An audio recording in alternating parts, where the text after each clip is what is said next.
Okay, so hi everyone. Thank you for joining, and I really apologize for this mishap. So Ahmed is facing some internet issues at his end. Ahmed, can you please start with your brief introduction? So, to all of you, we are here to celebrate the success story of Ahmed Zafar. He has earned his PfMP mid last month with all above target actually, and this is fantastic. So we really wanted to have a word with him to learn from his lessons and to get some useful tips and insights about the exam preparation and generally about the credential. Emmet, the audience would like to know a brief about you, and then we will formally begin the conversation. Okay, so then again, thank you very much for inviting me over for this session, and I hope to impart some value regarding my experience vis-a-vis the PfMP certification and how we can achieve this coveted certification and how I went about achieving it, and what are the lessons that I've learned, and if any of those lessons are practicable or can be implemented at your end. So my name is Ahmed Hessaan Zafar, as Tooba rightly mentioned. I have about 20 years of experience in various industries such as telecommunications, consumer goods, oil marketing, and now currently I'm engaged in public service. I have worked in different roles as a marketing skills development manager, route to market manager, marketing research manager, project manager, and of course, as a portfolio manager. I achieved my PMP certification in 2021, and now I have achieved my PfMP certifications in November 2025. So that's a bit about myself. Currently, I'm originally I'm from Pakistan, but then I moved to Canada. So I've been in Canada for for the past 6 years. Uh, that's basically about it. Wonderful. Thank you for taking out time and to join us in this event, Ahmed. The audience definitely is pretty much willing to know that what did you really do to make it work for you and uh, to achieve this with this fantastic performance level. We are going to come to that, but before that, I would like you to talk about the importance of PFMP, like why someone with an experience level of probably 10 plus years in the industry should go for PFMP. What benefits and value addition do you see? Well, that's a good question actually. So, and if I would recall, my first conversation was regarding this, whether I should go for a PGMP or a PFMP. So I did my PMP as I mentioned in 2021, but I realized that I'm looking for a senior level certification or a some sort of an elite certification. So I had two routes: either I go towards the PGMP path or the PFMP path. And I noticed that when it came to PGMP, it was more about like handling multiple projects at the same time. And PFMP is about a strategic mindset as to how you can go about implementing organizational strategy. So I concluded that the stage that I am in my career and the sort of person that I am better at handling or understanding strategic issues, governance issues. So I thought that the best route for me to take would be the PFMP certification and not the PGMP certification. So the importance of a PFMP certification is, as has been rightly mentioned, that it talks about the fact that you have delivered portfolio, you have managed portfolio at a senior level, and that is why you have that kind of credibility and you have that kind of experience. So PMI actually endorses that by giving you that certification. I hope that Wonderful. answers the question. Yeah, wonderful. Ahmed, if I and to be honest with you guys, Ahmed actually took his time to prepare for this credential, maybe like around an year or maybe more than an year. He wanted to be 100% ready for this, and then he went for the exam. So I really want to talk about this as well. That how much time did you actively take to prepare for the exam?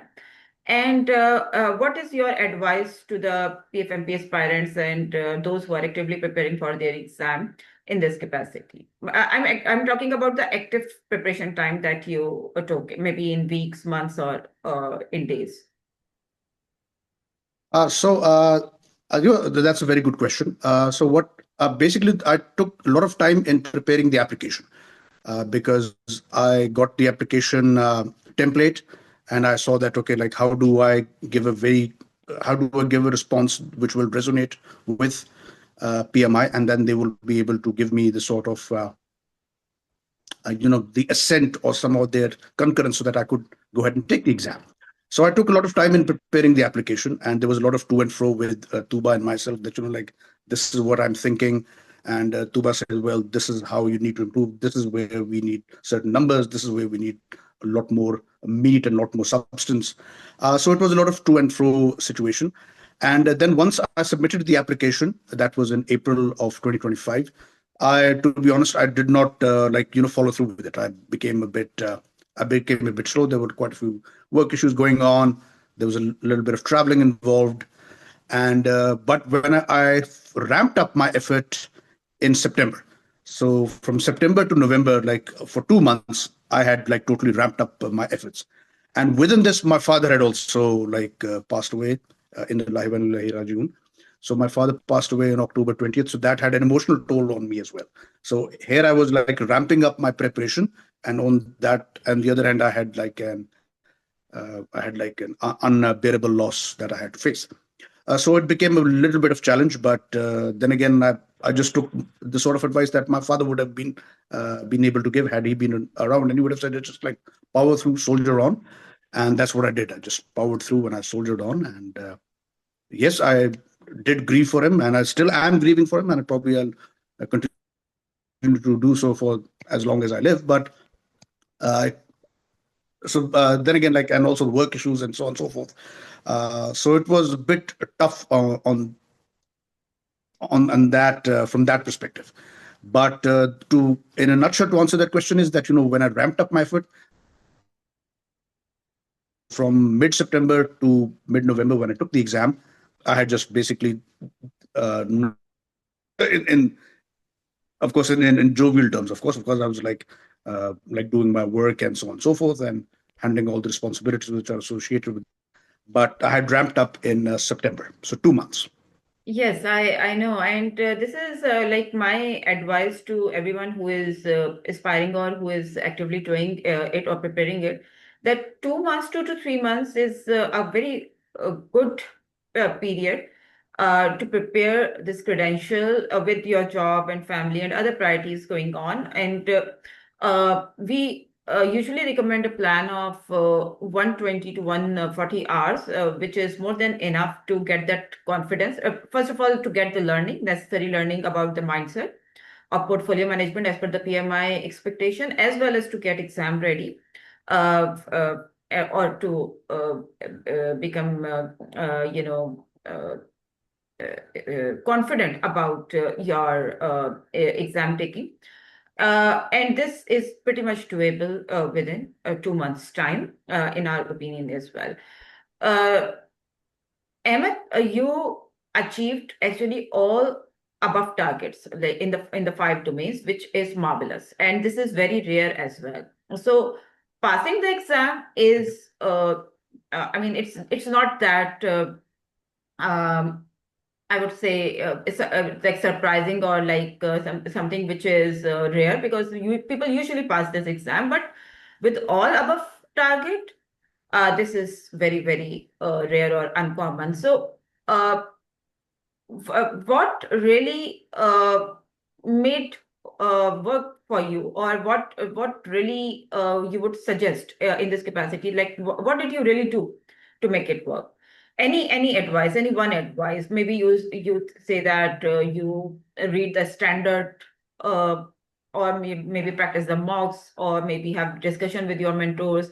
Like, what really did work for you in this capacity? Okay.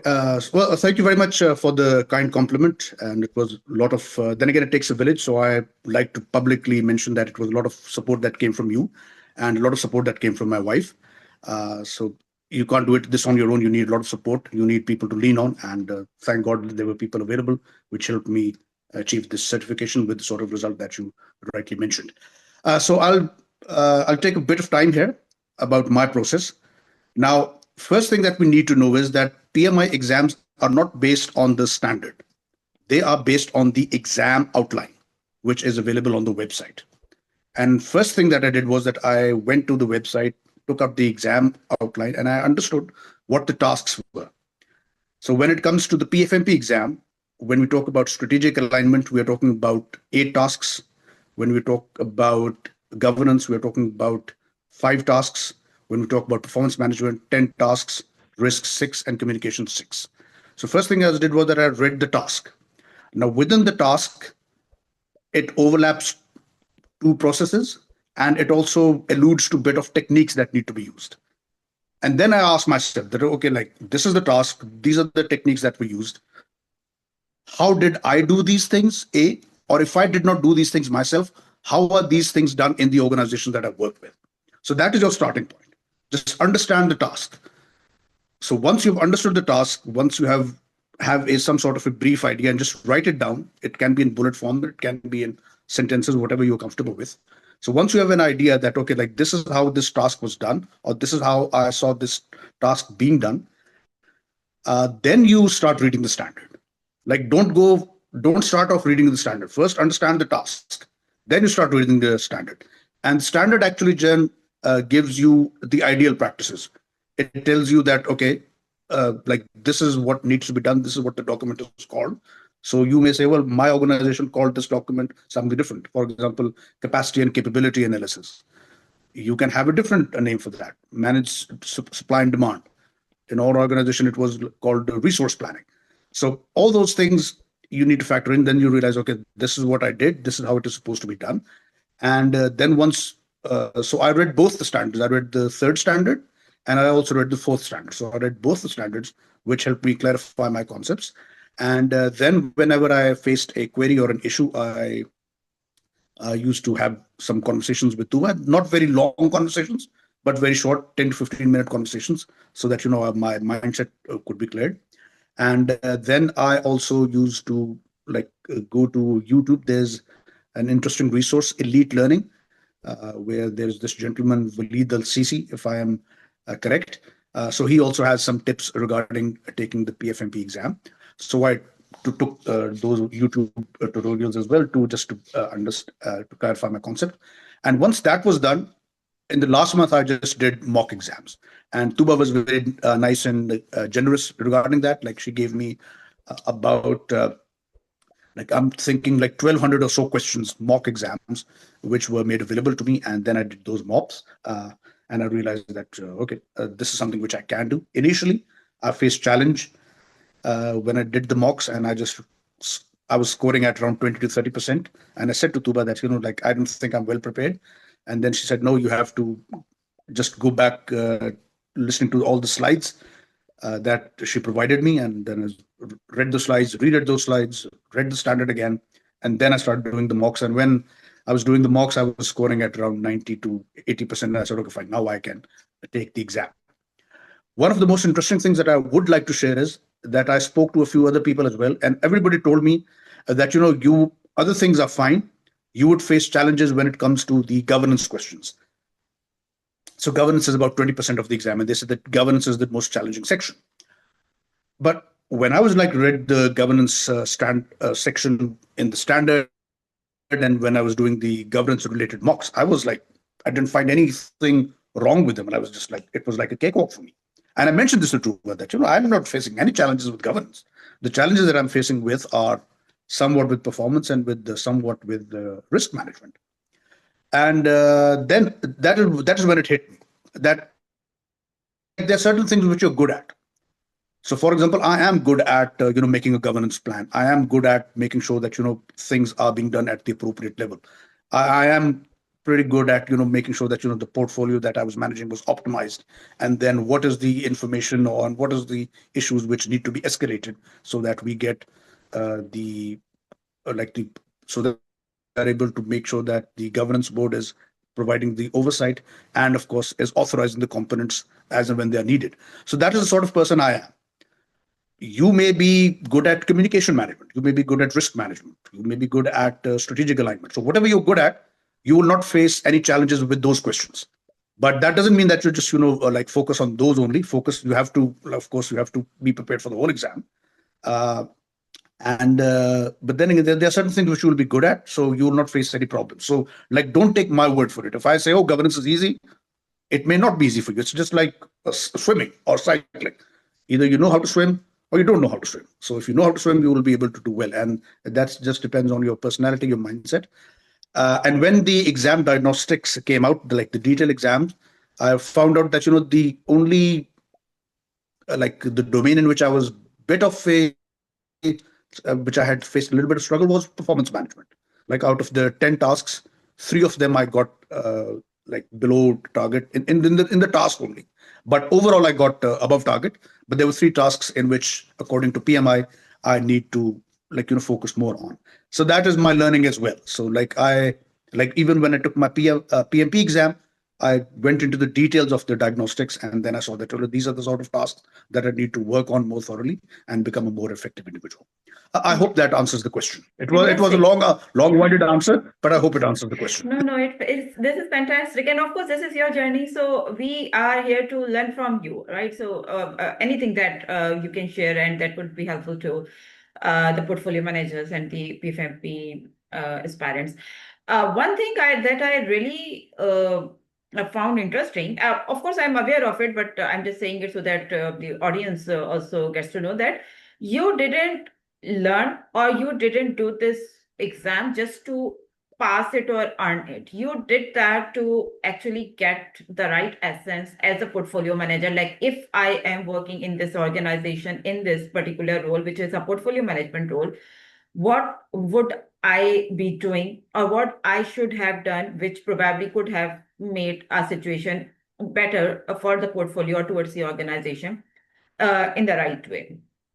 And this is exactly the point I would like to make over here as well, that these credentials, journally and PfMP credential more specifically, is not just to pass the exam or to earn the credential. Of course, that's one of the targets and one of the benefits of doing it, but that's not the sole purpose of doing it, because when you are working in a portfolio management capacity in an organization, it could be a very small portfolio as well, could be a sub portfolio as well, but as long as it qualifies as a portfolio, it's a portfolio. And whatever you are going to learn in their capability, capacity, strategic alignment, governance, and steering committees, and every other concept, it's going to be applied, maybe in a very basic way, but it's going to be applied in there. So you are expected to learn it in a way that you are able to integrate all the concepts together, because these are individual domains, but these are not working in silos. Strategic alignment and governance and performance and risk and communication, everything like it's very tightly coupled with each other. So that was my point of asking this question to Ahmed, that what really worked for him, and he answered it really, in a fantastic way, that he actually learned it in a more practical way rather than a more theoretical way. But that's the answer actually, that you try to apply those learnings, those principles, those concepts, those processes, because PfMP as of now is process oriented. So those processes and their different tools, techniques, and artifacts, in a way that you are able to understand that in your organization or in your current role, or maybe in your past role, one of your past roles, how these learnings could have made it better, or in your current organization, what improvements and value delivery you could bring with this skill set. This is the right essence of doing these credentials. So all above target with this mindset actually reflects that you are pretty much ready for a portfolio management role. Okay. Taking the conversation forward, Ahmed, maybe some of the people sitting here they are more interested in knowing your exam experience, more specifically with respect to the exam, and we were writing the exam and you were in the exam room. Anything that you would like to share about maybe time management or pressure handling or decision making, or how to go about the exam, any strategy that you would like to share to write the exam in those 4 hours? What was your experience and any tips that you would like to share about the exam? The exactly exam taking part when you were in the exam room. Okay. Well, thank you very much for that question, Tooba. Thank you very much for the compliment and the observation. Okay. So then again, for PfMP exam, you have 4 hours. And unlike PMP, like breaks, if you want to take a break, those are all self-managed, but they will have an impact on your time. But 4 hours is more than enough. I was actually able to get my exam done within 3 hours. And I have spoken to a few people who were actually able to get the exam done within 2.5 hours. So you have lots of time. You have time for break, and you have time for you even have time to review your work. So time management would not be an issue. But then again, to be in such a comfortable state, you have to plan, and I'll tell you how you plan. So first thing that you need to do is just get some good rest, get some good sleep. Like, for example, if your exam is tomorrow, whatever you have learned, whatever you have done, now it's in the bag. You should feel confident. Just relax yourself. Tell yourself that you can do this, you can achieve this, and once you enter the exam room, just don't feel intimidated or be overawed by the just like the whole chunk of 4 hours, and the screen which may seem friendly and the environment which may not seem very cordial. So don't worry about those.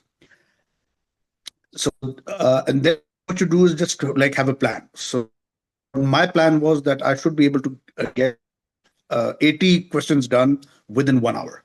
So I said that I'll do 80 questions within 1 hour, then another question, and then 50 questions within the next second hour, and 30 questions in the third hour. Doesn't seem very mathematical, but that's how I said that, because early on you have energy, your mind is running, your mind is sharp, and later on the exam fatigue sets in, because that's a part of like psyche which kicks in, because we would just want to get it over with, just want it out of the way. So I knew that before I have to get my list of questions done before the exam fatigue sets in. So that my plan was. So when I went there, a few questions I was struggling. They were difficult, but once I tackled questions, then I got into that momentum, and I was actually able to get about 80 questions done within 1 hour. 80 questions done within 1 hour. So then I took a short break, and within a short break, I just had a glass of water and and had a piece of chocolate. Mars bars is my favorite. That's my go-to sin. So just to get the sugar level up, and then just class, come back to and then come back 90 questions I was actually able to get in 1 hour, and then I took another break. Same thing, just to get my sugar level high, just to get some water, and then finally, and one last hour that I had, I basically was just doing the review. Like I reviewed all the questions over again. You have time to, I had time to do that. So in other words, spoke to, I said that it seems that I did the exam twice, and because that is the sort of time that I had myself available.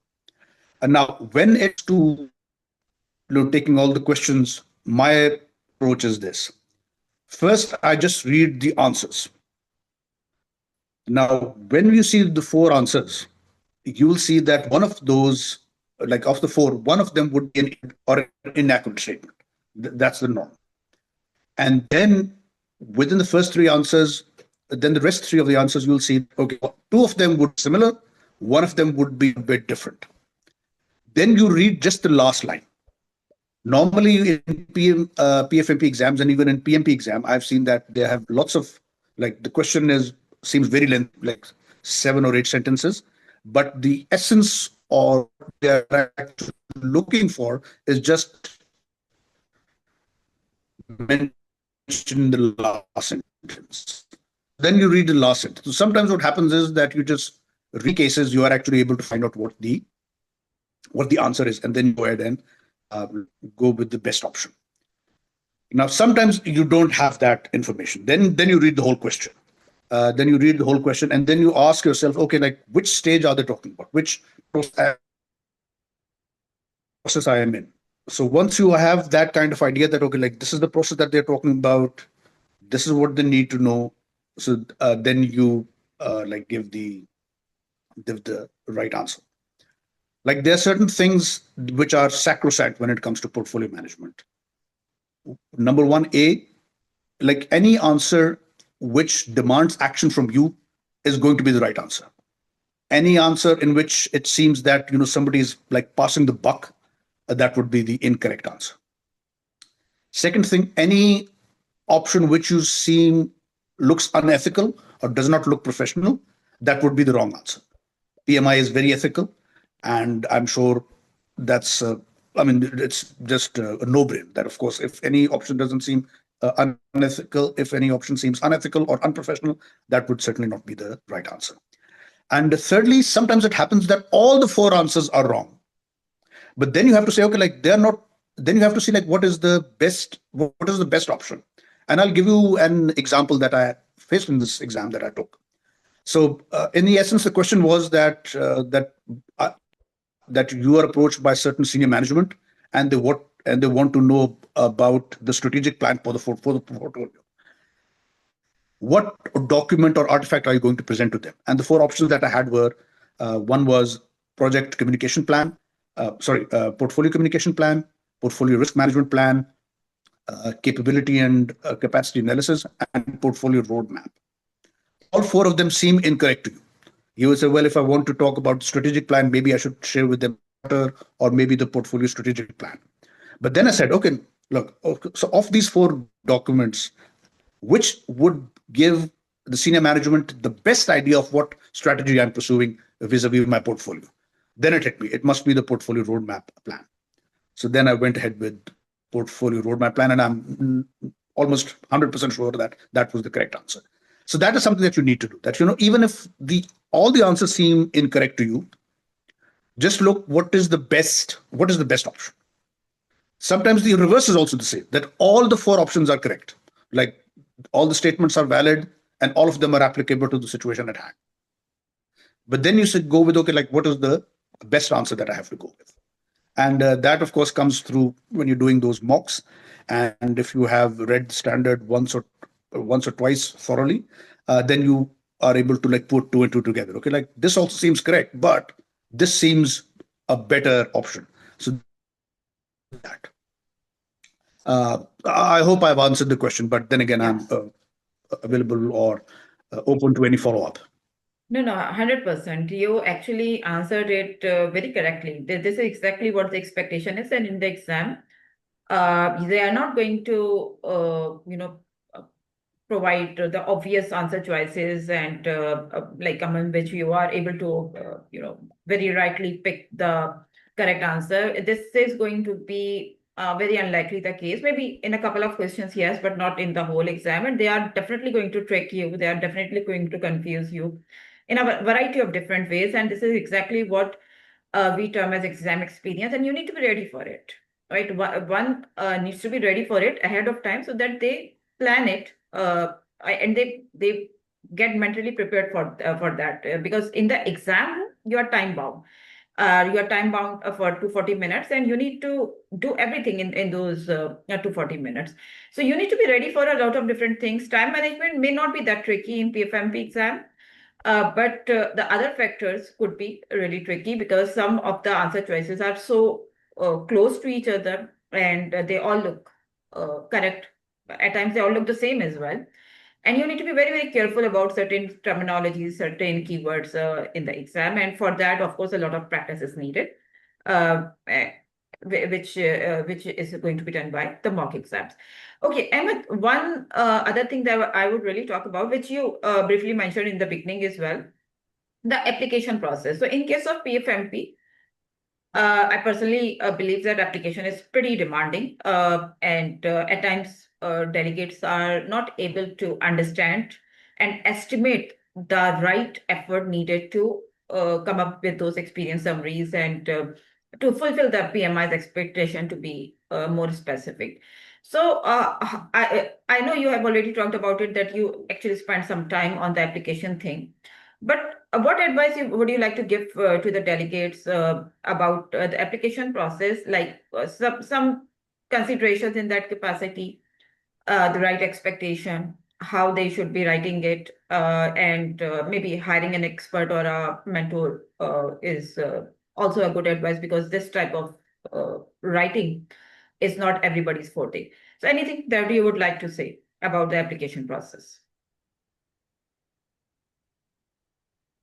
Then again, I think the answer to this question is within the question itself. That you do need a mentor and you need some expertise, because these applications are pretty difficult to crack, because it's an elite certification, it's a senior level certification, and if you can do this on your own, well, good on you.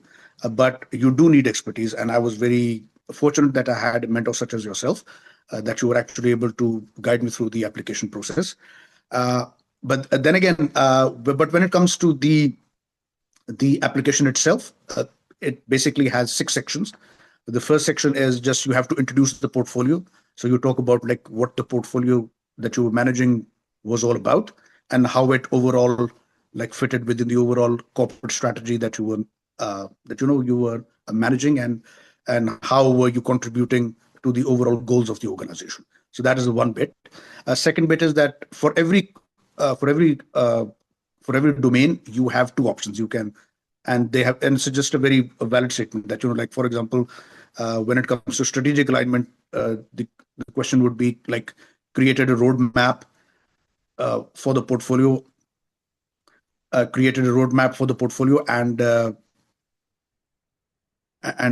made sure that the deliverables of the portfolio were achieved according to the timeline. So, something similar to that. So then you just write it, okay, it's like, did I create a roadmap for the portfolio? Yes. If you were in that position, so you must have created a roadmap. Like, what were the constituents of the roadmaps? What were the results? How did you go about it? And if you can come up with some sort of like data, which can be shared by the organization, you have to be very sure as well, because there were certain data points that I could not share because there was an element of confidentiality associated with them. So you have to make sure that whatever you put in the application, that you can share. So it's always good to have a conversation with your line manager or your ex-line manager, or even somebody in the organization, that can I share this information? So that was one thing that I saw was in a challenge. And then again, for example, in stakeholder management, I came up with a communication plan and made sure that there was a communication strategy matrix and a communication matrix. Like, how did you go about it? Like, who were the people that you were actually regularly communicating with? What were the modes of communication that you employed? So if you are able to answer those questions, then you will be able to come up with a winning application. But my advice to you is that always go to an expert. I would certainly recommend Tooba Mirza, because she was the one who actually helped me like write a winning application. The first application that I wrote, she was not very happy with it. I said, like, okay, can you put in a lot of effort? And I said, well, I have put in a lot of effort. I said, no, well, and it's not good enough. I said, okay, fine, maybe. And then she actually told me like where each and everything, where something was missing. And then again, probably I've said this earlier as well, there were certain parts of the application which needed more numbers, and there were certain parts of the application which need more meat in those in that part of the section. So then I just adopted the same technique from The Economist, which basically says that you make a statement and then you back it up.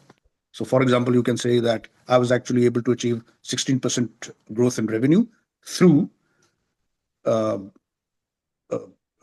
better sales techniques, or uh, promotion techniques, and so on and so forth. So that's how that's the sort of sentence structure that is going to work in PMI as well. So write the sentence, like what you did, and then how you did it, and then give a number. 100%. So once you start doing that, you'll make. So once you start doing that, you'll make sure you'll have a winning application, and you have to get it done within 300 words. So you have to be very economical with your words. You can't go into a lot of fluff, and to avoid going into fluff is just like eliminate any adjectives that you see. So instead of saying I excruciatingly hard work, just say effort was deployed. So just try to economize with your words, and hopefully you'll be able to come up with a winning application. Yeah, thank you very much. I hope that answers the question. Yeah, 100%, 100%. So, to those who are new to all of this, and maybe they're wondering that what this application is exactly about, because everybody knows that for every credential there is an exam expectation, but not everybody is aware that in case of PGMP and PFMP, of course, generally in case of every PMI's credential, there is an application process, but more specifically in case of PGMP and PFMP, this process is pretty stringent. It's not easy. And of course, without going through all of this and without passing the panel approval, you are not eligible to sit in the exam. So this is a necessary prerequisite and a tough one as well.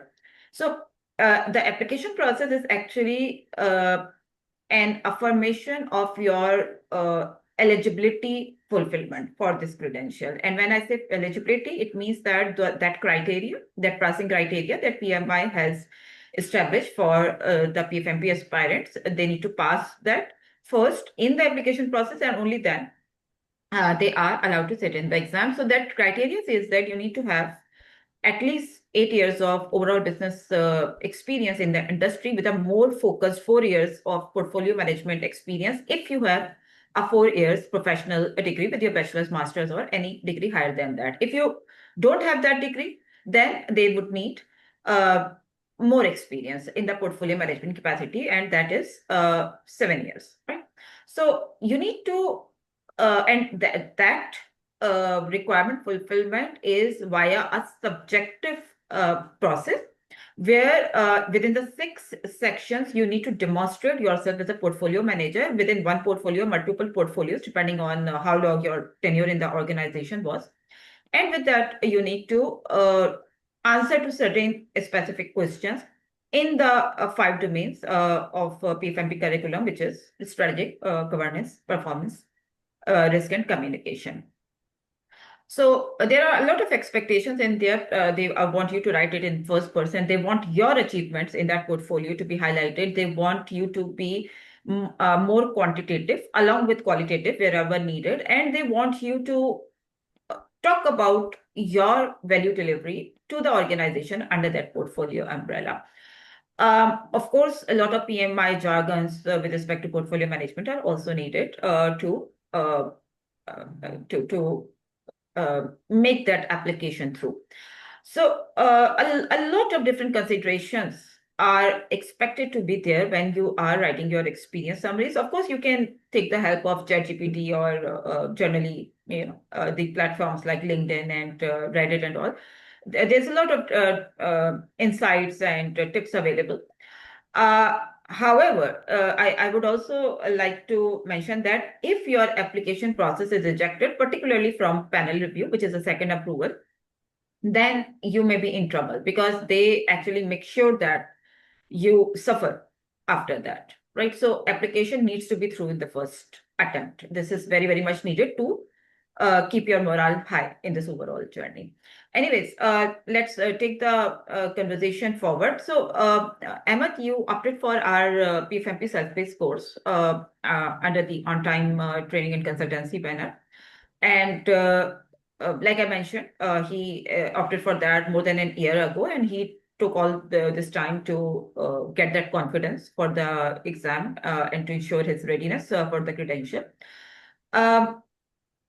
I would like to just you to just talk about a bit about the study process, the mentoring and guidance provided by me, or anything that you would like to provide as a feedback about the services that we provided, or how effective our course journey was from the start till the end. And of course, there again, as they say, that the proof of the pudding is in the eating. So the fact that I have means that the journey was a successful one, and I have said this many times again, that it would not have been possible had I did not have your mentorship and your support. So thank you very much for that. So the quality of services, of course, was 10 out of 10. And another thing was that they were also economical. There are other trainers out there in the market as well, but they are charging like astronomical prices. So I would not name the gentleman, but then again, he charges, was asking for something around $3,500 for the entire exercise. So that's a bit steep for quite a few of us, 3,500 US. So that is a bit steep for quite a few of us. So from that point of view, when it comes to like your organization, OTTC, it's value for money. And secondly, the support was always available. And then again, because of the support, I was actually to make sure that the application like got through. It passed the panel review it's almost instantly. And secondly, when I took the exam, there were lots of mocks available, and I did the mocks, and I found that I'm confident enough to take the exam. And there were like certain conceptual clarity that I needed, and we had those little conversations which helped me like clarify my concepts that this is something which I need to do, this is something which I need to go. When it comes to studying, then again, you have to like tap into everything. Like you just like, as I mentioned, YouTube tutorials, they can help. The mocks, they do help. Standard does help. But most important thing which will help you is understanding the task. Like then again, just go through the exam outline like 10 times or 20 times. Even just like understand the task. This done, or how did I do it? And mentor, and once mental picture in your mind that okay, this is what I did. Challenges of a winning application and a winning exam. So when it comes to the services and quality, I would highly recommend it. And then again, people who think that they can do their on their own, well, good on them. But I would say that it's always good to lean on somebody. It's always nice to ask for help, because then again, as portfolio managers and as project managers, we know that we don't have all the answers, but we are experts of the process. That is something which we should focus on, and we will find all the answers. But it does not belittle us if we ask for help. So always go for a mentor, and mentor is going to deliver the goods for you. Yes. I hope that answers the question. Yeah. Thank you so much, Ahmed. Thank you for your appreciation and all the compliments. Ahmed, one other thing, because this is a commonly asked question to us by the delegates out there who are interested in the PfMP services. They always ask for the right practice, the mocks, and which is like eventually going to ensure the exam readiness. So I would like to, without saying anything specific, I would like you to talk about the mocks that I provided to you, which is like roughly 2,000 to 2,500 questions in total at different complexity level. Were they more than enough for you to learn, practice, and get that confidence for the exam? A yes or a no? Yes, they were more than enough. Okay, so this question is important because most of the time, not every time, but most of the time, delegates like are looking out for like the stuff from here and there, and let's do this practice as well, let's do that practice as well. I mean, I am not against it, but at the very same time, this is also important that are you practicing the relevant stuff with respect to them more specifically? This is very important because on the internet, you are going to find like a lot of different things. And maybe if you're going to go for everything which is available as a practice, you would have there's a possibility of setting up the wrong expectations with respect to the exam, because exam is not theoretical. Exam is not going to ask you the straightforward questions coming directly from the ECO task or from the standard. Exam is going to ask you the scenario oriented situations where where it is going to put you in the portfolio management role, and they are going to come up with a situation where something is happening in the strategy and governance and performance domain, like all together, and they expect you to like put in all those processes and tools and techniques in place to come up with the right answer. And that is possible only when you have done the right practice, the right mocks, the right scenarios. I mean, one-liner question asking about the input to the process or output to the process, and if you are going to find that free of cost on internet, and you get very happy that I'm getting 100 out of 100, score in those questions. This is actually moving the wrong direction, right? So this is exactly where the mentor would come in, because they are in this process for a long time, and they know the exam expectations, and accordingly they are going to get you exam ready, right? So going for multiple sources is okay, but those sources need to be relevant for the exam. You need to be confident about that. Otherwise, you are going to see That's many surprises in the exam. Yeah. Okay. Ahmed, one last thing, yeah, and yeah. Then again, like people, yeah, please. like there were. I can give you just one observation that I made was that there were about 8 to 10 questions regarding the ITTOs, and when it came to the ITTOs, like none of them was like a direct ITTO question. That like what is the input for manage strategic change? Never that. Never that. They basically talk to you about a scenario, and then you have to decide, okay, like which scenario am I in, and then you talk, and then you give the relevant output or the input or the technique and tools and technique. So that's how it happens. It's always an indirect question. There will be about 8 to 10 of those, but most of them would be scenario based questions.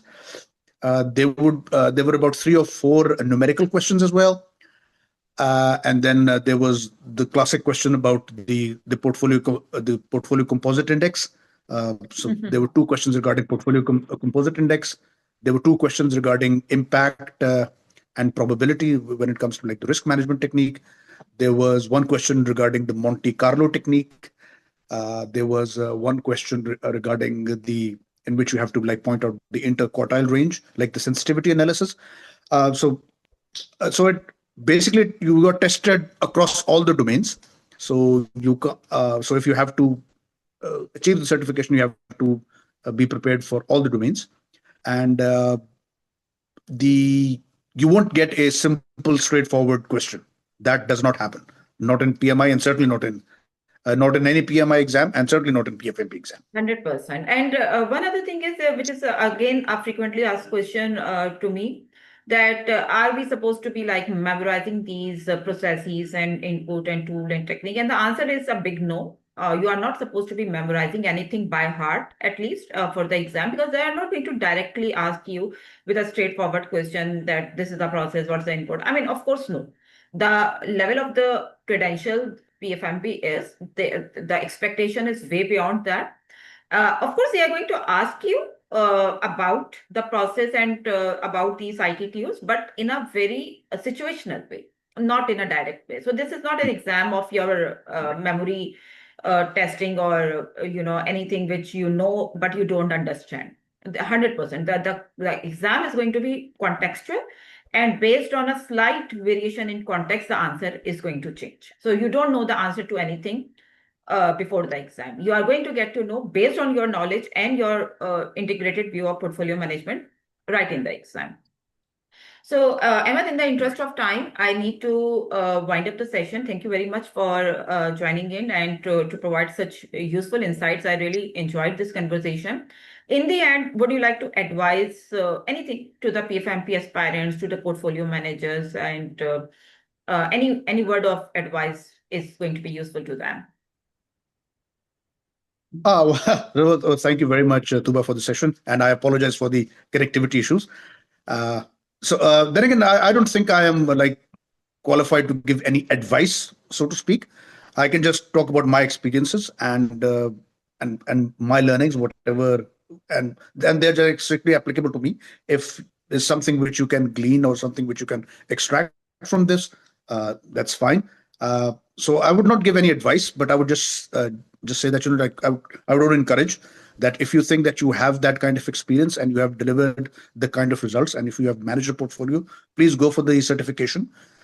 We need more members. We need more people who should be we should get the number of PfMPs up. As I understand, they're about less than 3,000. So the number should be substantially up. And we need to enrich our profession. This is a great profession. It has added a lot of value to the human civilization, to be honest. And we are doing a little bit, whatever we can in our small way. So just be very active with your chapter wherever you are. You may be in Brazil, Spain, Holland, wherever you are. be an active member of the chapter, and contribute to the profession. And if you think that you have the credibility and the experience to go for the certification, please, by all means, do so. And just looking forward to welcoming you to the club. And please do feel free to connect with me on LinkedIn. I'm always open for a conversation. Great advice. Thank you so much for this conversation and to share the positive energy and everything that you shared was wonderful. In the end, we have got a couple of questions. We are pretty much on time, but let's quickly talk about that. So Ali is asking that what was your approach to solve questions, that strategy that you followed for solving questions, and as the exam is time box, so how did you manage your time? I think you already talked about it, so we have pretty much covered that. Generally, we offer a strategy of 50-50-50-20 for those 4 hours. So I mean, we suggest that the delegate utilize the initial 2 to 2.5 hours the most, because this is when you are going to feel more energetic and your senses are going to be like working as expected. Because in the third hour, like towards the end of it, and most likely the fourth hour, it's going to be very frustrated in the exam because you are tired. No matter how well you are prepared you are going to tire in the third and the fourth hour. So doing as many questions in the first and second hour is recommended. More specifically, try to complete the initial 100 questions in the first 2 hours, 100 to 120 questions, because that's going to give you that confidence as well that you are more than halfway through in the exam, which is a huge relief in the exam, that more than half of the exam is already attempted. This is a very, very good feeling. Trust me on this. So once that is done, you are already up for it to just complete and get done with this.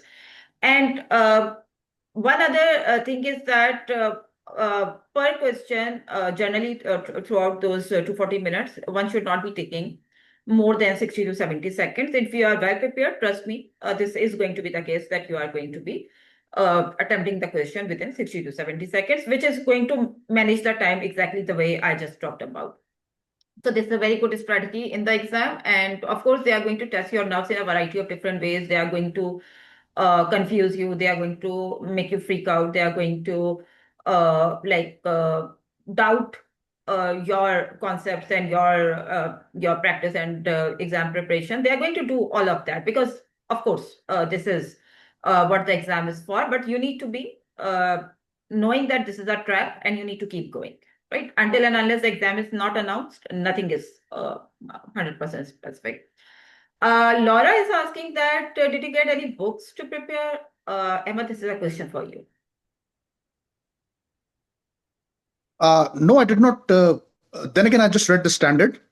I read like all the standards. I read the portfolio management standard, the third standard and the fourth standard. These two I read twice or thrice. I also read the PMBOK guide, because that is also one thing that you can actually rely on. And I also did not spend a lot of time on it, but I also read the PGMP standard as well. So just to get an overall conceptual clarity. So when it comes to books, then I just read the standard. I did not consult any other books, so to speak. What I spent a lot of time on was the mocks. That is what I spent a lot of time on. And the other thing that I spent a lot of time on was going through the tasks and then finding out what, and then just do a bit of research, especially when it came to the tools and techniques, like Monte Carlo analysis. Just wanted to clarify my concepts. So I just went into the details. Okay, what is Monte Carlo analysis? What is balanced scorecard? What is capability and capacity analysis? What is portfolio managed supply and demand? So that I just did perfunctory researches on the internet just to solidify my concepts. So in a nutshell, the answer is that just restrict yourself to standards. Those are more than enough. And just go through the tasks. And if there's any tool and technique that you're not familiar with, then perfunctory internet research is fine. That will help you clarify the concept and substantiate whatever your experience is with the appropriate backing. 100%. If I have to share my 2 cents on this question, PMI exams generally are not based on any particular book, although they have a standard for every credential, and those standards are very, very useful. This is for sure. PfMP standard is also very, very useful. But standards are just to give you a ground based on which your whole learning process should be established. But that ground alone is not enough for the exam, at least for the exam which is currently there in the market. So you need to learn from the standard as well. You need to learn from the mocks as well. You need to learn from the industry experts as well. You need to learn from ChatGPT as well. You need to learn from a variety of different other sources, maybe YouTube and Reddit and all. So multiple sources are needed in today's world to learn. Particularly books, I don't think so. No, that's going to be very time consuming, and that's not going to be 100% fulfilling as well. If you need to read a book, the PMI Standard of Portfolio Management, both third and fourth edition, that's the most recommended book. PMBOK and Program Based Standard, yes, maybe, just to solidify your concepts because projects and programs actually constitute the portfolio direction. So maybe yes, just to give you the right essence and flavor. But even without that, if you are working in the right role and you know what portfolio is and how the concept of projects and program work, then maybe you don't need the project and program standard for portfolio management, but you do need the portfolio standard for portfolio management. And also, the right situational practice that the combination of that is more than enough for this type of exam. Thank you very much, Ahmed, for your time, for this useful conversation. I am very grateful to you, and I thoroughly enjoyed this conversation. Thank you, everyone, to join and to participate, and to those as well who are listening to this conversation offline. I will be back very soon with the success story of another PfMP delegate. And then, take care. Goodbye, everyone. Thank you very much. Thank you for your time. Thank you. Goodbye, Ahmed. Thank you. Goodbye.